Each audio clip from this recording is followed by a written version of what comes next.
we've got coming to Disney Plus, Secret Invasion. Okay.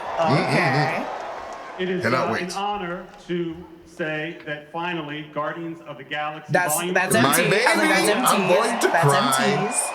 I wish I was here. We are shooting right now. We would hear you scream for Disney Plus Echo. I'm so excited for Echo. Characters. We're in production. Echo's gonna be super hype. I think the Marvels is my number one. The Marvels is my number one. Yo, Blue Marvel's gonna be Loki is my number two. Loki is my season 2, my number 2. The film that we announced at the end of our last panel, Blade. Yo, I just want this movie to happen at this point. I cannot wait. This October. Our series Ironheart is a part of Phase 5 shooting right now. Bro, this is gonna be hype. We've already talked about Catherine list them now. Amazing, returning in her own series. Agatha. It just keeps getting more and more louder of the fans of how excited they're getting. Right. Sam Wilson will be appearing in the next Captain America film, which is called New World Order. Yo, that movie's gonna go off the hardest, bro. Because like they have such a massive legacy to hold up to. We have a series on Disney Plus. This is very special. It is going to be an 18-episode series. 18 episodes. 18 episodes. No way. You guys got to turn that down. Daredevil, Born Again. Yeah. It's going to be 18 episodes. They said you've been waiting for it. I can't imagine like how hyped that crowd was, man. Because like I'm like watching it from a distance. I'm like, you can already feel it. I'm like, bro, pick up the chair, throw it through the screen. Welcome back to New Rockstars. As we wait for Guardians of the Galaxy, we started thinking, what are Marvel's most anticipated Phase 5 projects? Is it Loki Season 2? Is it Guardians of the Galaxy? Is it Secret Invasion? Today, me and MT will talk about every MCU Phase 5 project and which we think is crucial in building up to Phase 6 and what me and MT are most excited for. This is Inside Marvel, New Rockstars weekly Marvel reaction show. I'm Jessica Clemens. Here with me today is MT. Bro, I am so excited for Phase 5. Phase 5 is going to be like a huge step into like this multiverse narrative. We saw with Quantumania, it was chapter 1, and Kangs are coming. And like my goodness, I'm so excited to see how like all the Kangs factor into like the more street side of Marvel, like your Captain Americas, your Daredevils, because you know they're gonna creep into every single corner. So I'm very excited to see how they do that's that. how I feel with Secret Invasion. I'm like, we have the Kangs, and then we also have the Secret Invasion coming. So it's like, how are these two going to be such major factors? I know Kang is going to be the ultimate big bad, but it's like Secret Invasion will play a lot because there's going to be people that we didn't know are actually not who we think they are. And it's good. Exactly. People who we trusted, who we should have never trusted. Watch it be Janet. Watch it be Janet. Once Janet came out of the Quantumania, Janet Van Dyne? I'm okay. We'll get into it. We will get into it in a second. But first, we're gonna get into this. Be sure to check out nerdriot.shop, where you can always grab the latest and greatest New Rockstars gear. Right now, you can check out our new line of merch inspired by The Mandalorian Season 3. Support the channel. Check out our great merch options over at nerdriot.shop. And don't forget to subscribe to our newest channel, The Deep Dive. Eric just dropped this Back to the Future Deep Dive, and let me tell you, hey, I'm obsessed with it. My first original fandom was Back to the Future. I thought I was a fan. Yes, I freaking love Back to the Future. I love all the Back to the Futures. And I thought I was a fan until I watched Eric's deep dive of it. So be sure to go to the channel, support it, go watch it. Yo, Eric is the time travel maestro, man. So like this is exactly his wheelhouse. He is literally the craziest time traveling robot man I've ever met. And if you're planning, to be at WonderCon this year, March 24th, New Rockstars will be doing a live panel on Friday at 2:30 p.m. That's March 24th, a day before my brother's birthday. We'll be doing fun live shows completely different than anything you've seen before on the channel. So be sure to stop by and say hi this Friday, March 24th at 2:30 at WonderCon. I'll be there. Zach will be there. Eric Voss will be there. Tommy will be there. MT will be there in spirit. And so will other guests and friends of the show will also be there. So come on down. We'll sign your baby's foreheads. All right, Jess. The big question for today is, we got to talk about it. What projects are we the most excited for in this upcoming phase in Phase 5? Oh my God. This is actually the biggest question we could ever ask on this channel. So Phase 5 began with Quantumania and essentially ends at Thunderbolts, which is expected in summer of 2024. After Quantumania, it's Secret Invasion, Guardians of the Galaxy, Echo, Loki, The Marvels, Blade, Ironheart, Agatha, Coven of Chaos, Daredevil, Captain America New World Order, and then the Thunderbolts. Which projects do you think the fans are most interested in? And what are the projects you think we're most excited for? And I think, oh God, I want to say deep down in my heart, I am most excited for the Marvels, but I think Captain America New World Order is going to be one of the most excited projects for this Phase 5. Absolutely. I think that it's good to be hyped for both, because like both of these movies are going to be massive films that push the MCU forward in like their two respective realms, because like the Marvels is going to be more cosmic. We're going to see the Marvel ladies probably go off into space most likely. And, Captain America New World Order is more America and like in the world and stuff. So like we have two separate realms of the MCU that are going to be affected. And like I have a huge feeling, and like there are rumors going around that Blue Marvel is going to show up in the Marvels. And I cannot wait. Can you remind the audience who Blue Marvel is? Blue Marvel is a man by the name of Adam Brashear, and it was one of the most powerful heroes in the Earth's distant past, like in the 60s or whatever. And like he was like going around like being a hero until they found out that this dude was black. And everyone was having a hissy fit because it was during the racist times. And the president was like, yo, you got to stop being a hero. And because people are going too crazy. And so he did. And then he came back, and he's like to this day, he's like one of the most powerful heroes in the Marvel universe. But yeah, he did lead the Ultimates team for a while, which is one of my favorite comics. Both of those the first two volumes were one of my favorite runs with him. So yes, he is one of the biggest heroes. I believe that in the MCU, Blue Marvel will be a woman. Ooh, I'm saying that right now because the Marvels is a take on the Marvelettes, like that band. Nick Fury does a little tease at the end of Captain Marvel. It's like, yeah, like Marvel, like the Marvelettes. And like, because they were a band of like three, I think there was 4 women at the time, at one time. But yeah, I think each of the Marvels are supposed to be the MCU's take on the Marvelettes. And so Blue Marvel will be the 4th Marvelette in that team that will be revealed to be Alouette. Alouette was like this mysterious figure that Carol and Monica both looked up to in Captain Marvel. And like she supposedly went off into the sky to fight some type of cosmic shaking in the universe. And I think that Alouette was supposed to be Blue Marvel. Anyway, I'm talking too much. No, you're good. But that's the Marvels. It's important because I think during WandaVision, we were so stuck on Monica meeting Blue Marvel in WandaVision. I thought the scientist, the doctor she was always going to meet up with was going to end up being Blue Marvel. Right? So I would love... Bro, like I was sort of feeling that too. So I was like, I would love Blue Marvel to show up. I think the audience, especially at the Comic-Con, were very vocal about their favorite and most anticipated being Daredevil Born Again, which makes complete sense because this is the first Netflix series moving on over to Disney Plus, and it's getting 18 episodes, or at least over 8, which is what we normally get from Disney Plus shows. Yeah, like Marvel Studios committing to an 18 episode series, like the actual studio versus like Marvel TV. This is huge. This is going to be like a phenomenal project. It's going to be a lot different from the Netflix show, as Vincent D'Onofrio has said on Twitter recently. It's going to be a lot different feel, but like it's still going to be amazing because this is Marvel Studios, the same people that made the Winter Soldier. Remember that, people. We're getting Winter Soldier quality added to Daredevil. So be excited, everybody. Do you think, and then recently they've released that the Punisher is going to be coming into Daredevil Born Again. So sorry, my voice just squeaked. You because I am very excited. John Bernthal was born to play this role. He was born to be the Punisher. I feel like this is more so a documentary than anything because this just feels so real. Just kidding. But no, I'm very excited to see him and Charlie Cox team up together again because season 2 Daredevil was incredible. Would you say now with the Punisher being in that this is the most anticipated project for Phase 5? This is not based off of like what's in it, not necessarily like how it affects the Kang Dynasty or Phase 6, but do you think because the Punisher, because Charlie Cox, because Vincent D'Onofrio are coming into the MCU, Disney's MCU, do you think that would make this the number one most excited project for everybody? Absolutely. Yeah.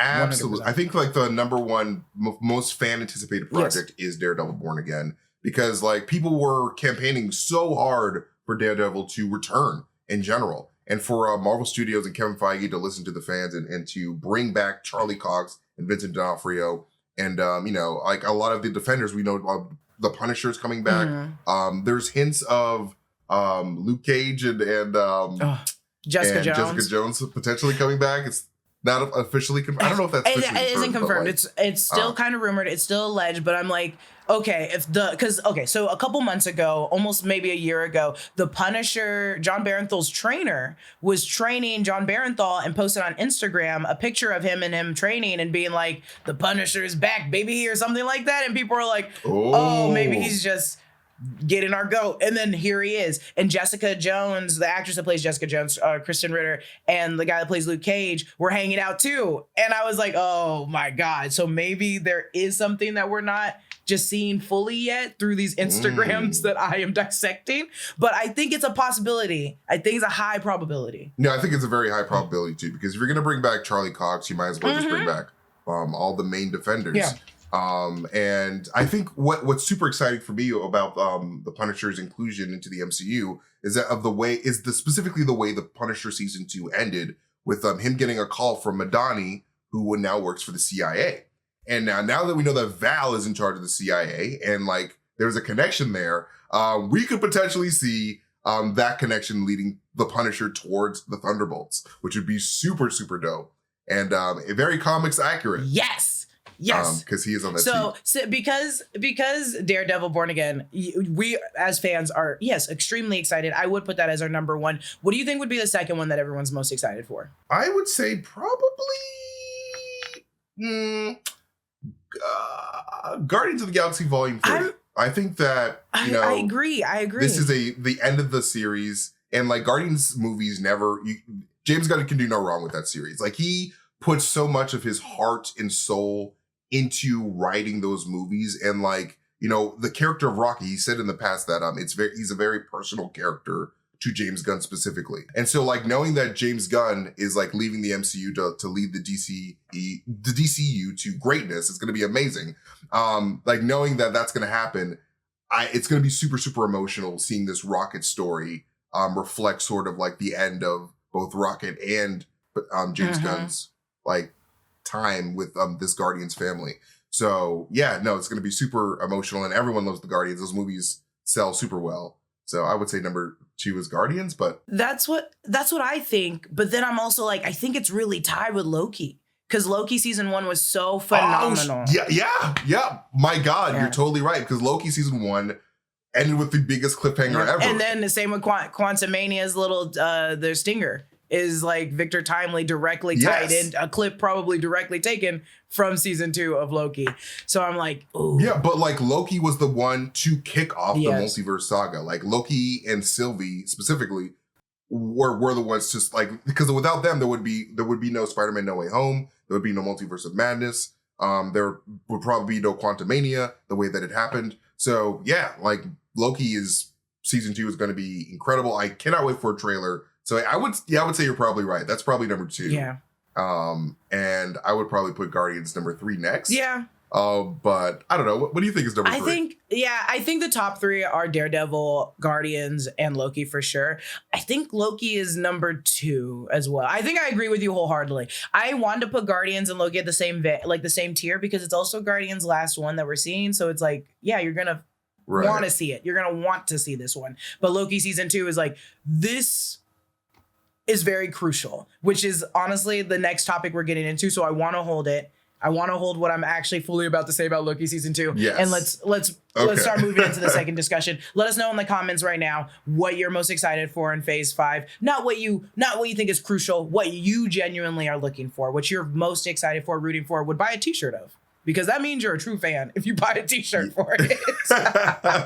Let's get into it. Let's talk a little bit about the sponsors that bring Inside Marvel to you. Yes, let us talk about Helix Sleep, one of our wonderful partners that sponsor Inside Marvel. While we dream about our favorite Phase 5 projects, we want to do it on the best mattress possible. And here at New Rockstars, we love our sleep time with Helix, as we have for many years. Helix makes premium mattresses and bedding that are customized to fit your needs and conveniently shipped right to your door. Which Helix mattress is right for you? Don't worry about it. Helix made a sleep quiz that matches your unique body type and sleep preferences to the perfect mattress for you. Based on different sleep positions and firmness preferences, they have something for everyone's unique taste. And if you sleep with a partner, you can take that sleep quiz together and find something that's the perfect compromise for both of you. The best part about all this is that Helix delivers your mattress right to your door with free shipping in the US. Plus, Helix has a 100-night sleep trial, so you get more than 3 months to make sure that you love it, or you get a full refund. Helix mattresses have a 10-year warranty, and they even offer financing options and flexible payment plans, so a great night's sleep is never far away. I love my Helix, and I think you would too. If you're looking for a new bed, check out Helix today. You can click this link below or go to helixsleep.com/insidemarvel to get 20% off your Helix mattress, plus 2 free pillows. We're giving you 2 free pillows with this. That's helixsleep.com/insidemarvel. Now it is time for our second question of this Inside Marvel. Which project from Phase 5 would you think is the most crucial to Phase 6? We're looking extra ahead. Okay.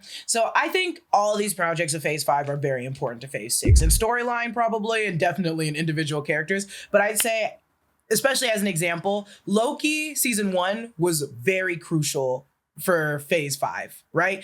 In Phase 4, it was like, oh, he's the reason Kang is like now, or he's not the reason, but like Sylvie killing Kang released a bunch of other Kangs, and we wouldn't have known that if you didn't watch Loki Season 1. They basically just ruined the multiverse. Yeah, so it's like that. I think Loki Season 1 is required viewing in order to know Kang and the Kang variants, to know where it really started. So Loki Season 2, I think, is the most crucial thing that you will need to watch in Phase 5 that will like make a huge dent in Phase 6.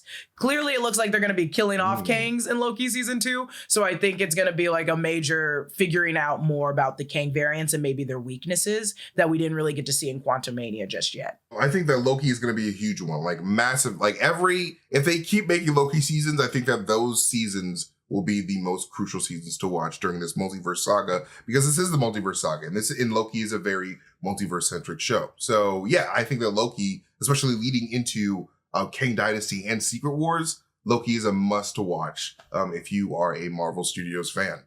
So get Disney Plus if you don't have it already, basically.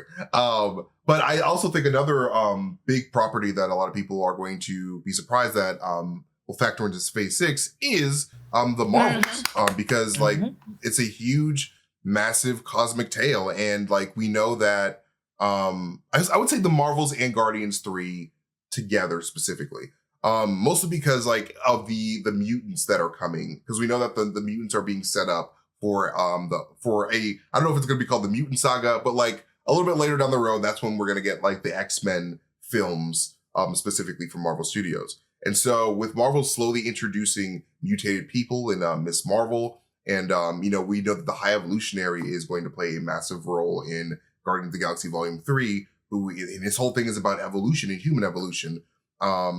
These two projects are going to be crucial to, moving forward the mutant narrative, because we see mutants popping up with Miss Marvel. We saw that prisoner from Black Widow. I don't know why I'm blanking on his name. Something Bear, the big bear, little bear from Nick Jr. I'm blanking on his name. It's gonna bug me for the rest of this day. But yeah, there was a mutant introduced in Black Widow. And so the mutants are slowly. There's going to be mutants most likely introduced in Captain America: New World Order. I think that was confirmed. It says their name was Ursa Major. Ursa Why Major. Why do you say bear? Why did I think he was a bear? I thought doesn't he turn into a bear? Yeah, I think he turns into a bear. That was his mutant powers. Yeah. I just looked it up. I just double checked. Okay. I just had a bear man in my brain. I'm like, yes, Russian bear man. Yes, correct. But yes, I think that those two projects are going to be very, very crucial to Phase 6. I was thinking more about like the Guardians of the Galaxy, because the reason why I felt like it was more going to make a hiccup to Phase 6, is more so, but yours is valid. Yours is sound, especially the high evolutionary creating like restructuring genetics. I was like, Adam Warlock is still stuck with me. Adam Warlock and like, I think the Marvels too. I think the Marvels are going to make a huge jump because Captain Marvel, I think, should have the ability to enter the quantum realm with her powers. Or at least her, like, she's just like a ball of quantum or some sort of quantum energy. But like there was an interview with Samuel L. Jackson at one point in the distant past where he did say that Captain Marvel has the ability to time travel, which was a very weird thing for him to say. And I was like, what does that mean? And so like, but like until the end of Miss Marvel, when we saw them do that weird shift, I was like, oh my goodness, what if like Captain Marvel literally has the ability to like go through time? Because we saw her be able to go through space with Miss Marvel. I think in the Thunderbolts, Ghost will be like a very important character. I think Phase 6 will be a lot of Kang. Kang, clearly Immortus was like, hey, they're entering the multiverse. We got to stop them before they come in here, take what's ours. And so I think it's going to be them going after people that are really going to affect the quantum realm, or not the quantum realm, that are really going to affect the multiverse. So it's people like America Chavez that can literally jump them. I think it's people like a Ghost that is literally a ball of quantum energy that can go probably into the quantum realm and destroy it, or create something that could be just like the energy ball that was made to power Kang's original ship. So I'm like, I think it's gonna be like people like that are gonna be very important, and whatever project they're attached to is gonna be complete like a target for Kang. So I think Thunderbolts will be one of those. The Marvels has to be one of those. All three of those girls are literally targets on their backs of Kangs. I also think that stands for Agatha Coven of Chaos, because I'm very stuck on the witch stuff and the Kangs. And I really want to believe there is a Kang out there that knows chaos magic, or that studied it or did something with it. And Agatha is one of those now that we don't have the Scarlet Witch, Agatha will have to step in line as that witch to be able to take him down. But we just don't have her yet because she's in the sunken place. I would really love to see a Wizard Kang. Like, that would be so funny. I'm like, I brought it up that one time that, okay, we weaponized Goliath. Why couldn't there be a Kang that weaponized the Dweller in Darkness and Shang-Chi? So why can't there be a Kang that is technically the high evolutionary and just restructuring genetics? Why isn't there a Kang that's Victor Timely creating just old, like in a different weird time, creating advanced technology? I think there is a Kang for almost everything. Kind of, not like the Skrulls, but I think there is a Kang that probably studied something in their universe because they didn't have access to something else. So like chaos magic was there, but not what Doctor Strange studies or something. Like it, I want to believe there is a chaos wielding Kang out there. I honestly think that that's what they were going for with the Scarlet Centurion. Even though he does look like a robot, they made him a purple robot for a reason. And I think that there's a little bit of chaos magic in him, much like Agatha is purple, because I think that Agatha's purple because it's a mix of chaos magic from the Darkhold and the blue magic from the Salem Coven, making a purple person. So I think that a similar thing could be happening with the Scarlet Centurion, which is why they made him purple. And even though he's called the Scarlet Centurion and Scarlet is red. But no, I liked all those points. Those that would be a super fun way to tackle Kang and including him into all those projects. But I think that a lot of people are not giving Echo I was about to say enough like hype and praise here, because I feel like Echo has a huge opportunity to continue the specifically the dragon narrative that Shang-Chi sort of started. And we know that Marvel has the rights to Iron Fist now. And I think that with Shang-Chi introducing dragons and Marvel having the rights to Iron Fist, I think that Echo is going to continue this dragon narrative, because like we know from Hawkeye that she talks about are dragons real, and her dad's like, I don't know if dragons are real, but like who knows, maybe we'll talk about dragons in your own show. I think that Marvel Studios is trying to set up with Shang-Chi, Echo, and Eternals 1 with the introduction of Excalibur, different dragons from Earth's past, which is basically what I'm going for. Sorry, that was a really long way of just saying that. I think that, this isn't fair. This is not a fair assumption that I'm about to make. I was feeling like Echo, Daredevil, Born Again, even New World Order, a little bit of the Thunderbolts would focus more towards Secret Invasion and the Skrulls and government stuff. Wow, because we're also, I mentioned this and I'll mention it again. In Wakanda Forever, they confirmed that there's a President Ritson, but we now know that there is going to be a President Harrison Ford who is Thunderbolt Ross. So where did President Ritson go if we now have a new president? So I think there's going to be something there that is going to be explored and just expanded on within the government side of Marvel's cinematic universe. And then those with the superpowers, the superpowers are going to be the Kang side. And then we all meet in the middle, of course, during like Phase 6 when we reach the Secret Wars and Doom shows up or something. I think that's when everybody has to connect again. I'm still like visually, I'm obsessed with Echo from the comics. I don't know what it looks like on TV, but I'm very excited for Echo. Also because I just want that Echo